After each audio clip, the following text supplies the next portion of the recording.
হলতায় আবাসের কাটমানি ফেরালেন অভিযুক্ত দুই তৃণমূল কর্মী। অভিযোগ, আবাসের ঘর দেওয়ার নামে কাটমানি নিয়েছিলেন সুমিত হালদার এবং সুমন্ত মণ্ডল।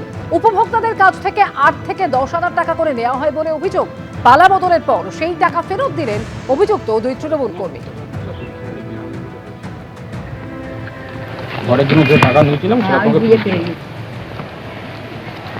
করার জন্য যে টাকা তোমার কাছে নিয়েছিলাম সেটা বলে না তখন তো একবার ঘরের জন্য যে টাকা নিয়েছিলাম বাড়ির টাকা নিয়েছিল 1,20,000 টাকার মধ্যে টাকা পয়সা নিয়েছিল। তারা আজকে টাকা রিটার্ন করলেন এবং গ্রামের লোক যখন আজকে প্রতিবাদ করেছে, টাকা ফেরত চেয়েছে, তারা আজকে গ্রামে ফিরে এসে তারা গ্রামের মানুষদের যার যার টাকা, যার কার 15,000, কার 10,000, কার 20,000, যে যার যেরকম টাকা নিয়েছিল তাদের কাছ থেকে সেই টাকাগুলো আজকে ফেরত দিয়েছে।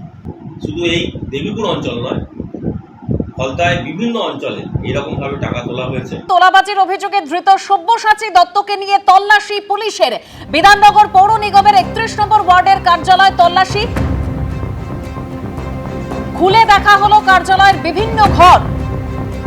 এই কার্যালয় থেকেই তোলাবাজি করতেন সব্যসাচী দত্ত, এরকমই অভিযোগ স্থানীয়দের একাংশে। উত্তর থানার পুলিশ তারা কিন্তু রীতিমতো পুলিশ হেফাজত যেহেতু সব্যসাচী দত্ত রয়েছে সেই কারণে কিন্তু তাকে নিয়ে রীতিমতো তদন্ত প্রক্রিয়া চালাচ্ছেন। ক্যামেরায় দীপ্তেন্দু চক্রবর্তীর সঙ্গে রঞ্জিত সাহু ও হিন্দল দে, এবিপি আনন্দ, বিধাননগর। লাইভ আছে।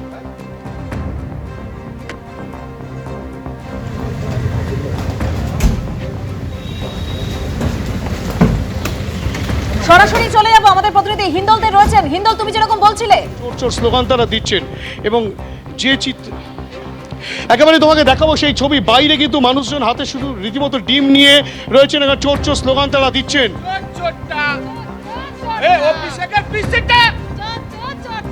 এই চোর চোর চোরটা, এই স্লোগানটা কিন্তু একেবারে সব্যসাচী দত্তকে উল্লেখ করেই এখানকার মানুষজন দিচ্ছেন।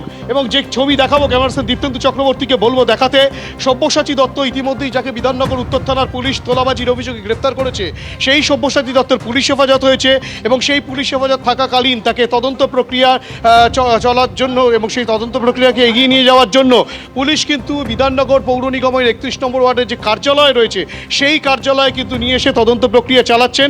এবং সেই খবর পাওয়ার পরেই কিন্তু এলাকার বাসিন্দারা তারা কিন্তু একত্রিত হয়ে গেছেন। আপনারা এখানটায় এসছেন, হাতে ডিম রয়েছে, কেন, কি কারণ? চোরকে মারার জন্য। এতদিন তো চুরি করে খেয়েছে, আর কতদিন সাধারণ মানুষদের টাকা পয়সা চুরি করে? হ্যাঁ, আছে, ছোট্টু আছে, সবাই আছে এখানে, আরো ওদিকে আছে। সব্যসাচী দত্তকে নিয়ে আসা হয়েছে, সেই কারণে আপনারা এসেছেন? হ্যাঁ, হাতে ডিম কেন? মারার জন্য। চোরদের গায়ে ডিম মারলে তবে তো পুণ্য মিলবে। চোর চোর চোরটা বলছিলেন কেন? এখানে কি তোলাবাজির অভিযোগ? হ্যাঁ, তোলাবাজির অভিযোগ আছে তো। ছোট্ট তোলাবাজি করতো, দোকানদারি যারা দোকান দিত মাসে মাসে 3-4 হাজার করে টাকা নিত। কারো বলতো 5,000 টাকা দিতে হবে, কারো 10,000 টাকা দিতে হবে, এই করে করে টাকা নিতে হতো। সুতরাং বোঝাই যাচ্ছে এখানে কিন্তু মানুষজন সব একত্রিত হয়েছেন এবং এখানেই সব্যসাচী দত্তকে কিন্তু নিয়ে আসা হয়েছে তদন্ত প্রক্রিয়াকে এগিয়ে নিয়ে যাওয়ার জন্য। বিধাননগর উত্তর থানার পুলিশ তারা ভেতরে নিয়ে গিয়েছেন সব্যসাচী দত্তকে। এই সব্যসাচী দত্তকেই পুলিশ তোলাবাজির অভিযোগে গ্রেফতার করেছে, তার পুলিশি হেফাজত হয়েছে এবং সেই কারণেই যেই ওয়ার্ড অফিস রয়েছে 31 নম্বর ওয়ার্ডে, সেই ওয়ার্ড অফিসে কিন্তু নিয়ে আসা হয়েছে। কেননা অনেকেই যেটা অভিযোগ করছেন যে এই অফিসেই কিন্তু নিয়ে এসে রীতিমতো মারধরও পর্যন্ত করা হতো। একটা অভিযোগ যেটা, এই অফিসে কি যারা তোলাবাজির টাকা দিত না তাদেরকে কি মারধর করা হতো? হ্যাঁ, এই অফিসে ডেকে নিয়ে আসতো, ডেকে নিয়ে এসে পিছনের দিকটা দিয়ে মারধর করা হতো। এই দোকান আছে ওদিকে, সব দোকান তো এখন মানে উঠে গেছে প্রায়, আর দোকান তো বসতে দেয়নি, যারা টাকা দেয়নি তাদেরকে বসতে দেয়নি। আর এখন এই অফিসে কি মারধর করার? পেছনে নিয়ে গিয়ে মারধর করা হতো ওদের। অফিসের ভেতর পেছনে ব্যাক সাইডটায়। এটা কি সব্যসাচী দত্তের? হ্যাঁ, ওনার নেতৃত্ব হতো। সব্যসাচী দত্তের নির্দেশেই কিন্তু এই ঘটনা ঘটানো হতো এবং সেই কারণেই পুলিশ গোটা বিষয়টি খতিয়ে দেখার জন্য এবং রিকনস্ট্রাকশন করার জন্য গোটা ঘটনাটা, সেই কারণেই কিন্তু তাকে এখানে নিয়ে এসেছে।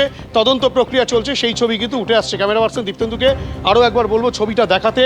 বাইরে কিন্তু পুলিশ একেবারে প্রস্তুত এবং যখনই সব্যসাচী দত্তকে বেরোবেন তখন কিন্তু তাকে রীতিমতো যতটা ঘিরে নিয়ে যাওয়া যায়, কেননা বাইরে মানুষজন, সাধারণ মানুষজন যারা তোলাবাজির অভিযোগ করছেন তারা কিন্তু ডিম নিয়ে রীতিমতো প্রস্তুত। চোর চোর স্লোগান কখনো কখনো তারা তুলছেন এবং আমরা যেটা দেখেছিলাম সব্যসাচী দত্ত গ্রেফতার হওয়ার সময়ও, সেই সময়ও কিন্তু চোর চোর স্লোগান উঠেছিল। আজও কিন্তু স্থানীয় মানুষজন, সাধারণ মানুষজন তারা অভিযোগ করছেন যে এই ওয়ার্ড অফিসে যারা তোলাবাজির টাকা দিত না তাদেরকে নিয়ে এসে মারধর করা হতো, তাদের দোকান তুলে দেওয়া হতো, ব্যবসা আসা বন্ধ করে দেওয়া হতো, এমন অভিযোগ কিন্তু ভুরি ভুরি আসছে এই 31 নম্বর ওয়ার্ডের যে কার্যালয় রয়েছে সেই কার্যালয়ের সামনে থেকে। হিন্দল সঙ্গে থাকো, যে ছবি আপনাদের দেখালাম সব্যসাচী দত্ত, তাকে ইতিমধ্যেই নিয়ে গিয়ে তল্লাশি শুরু করেছে পুলিশ। বিধাননগর পৌর নিগমের 31 নম্বর ওয়ার্ডের যে কার্যালয়, সেখানে তল্লাশি চলছে। কার্যালয়ের বিভিন্ন ঘর খুলে দেখা হচ্ছে, সেই সমস্ত ঘরে নিয়ে যাওয়া হচ্ছে সব্যসাচী দত্তকে। আর এই কার্যালয় থেকেই সব্যসাচী দত্ত তিনি তোলাবাজি করতেন বলে অভিযোগ করছেন স্থানীয়দের একাংশ।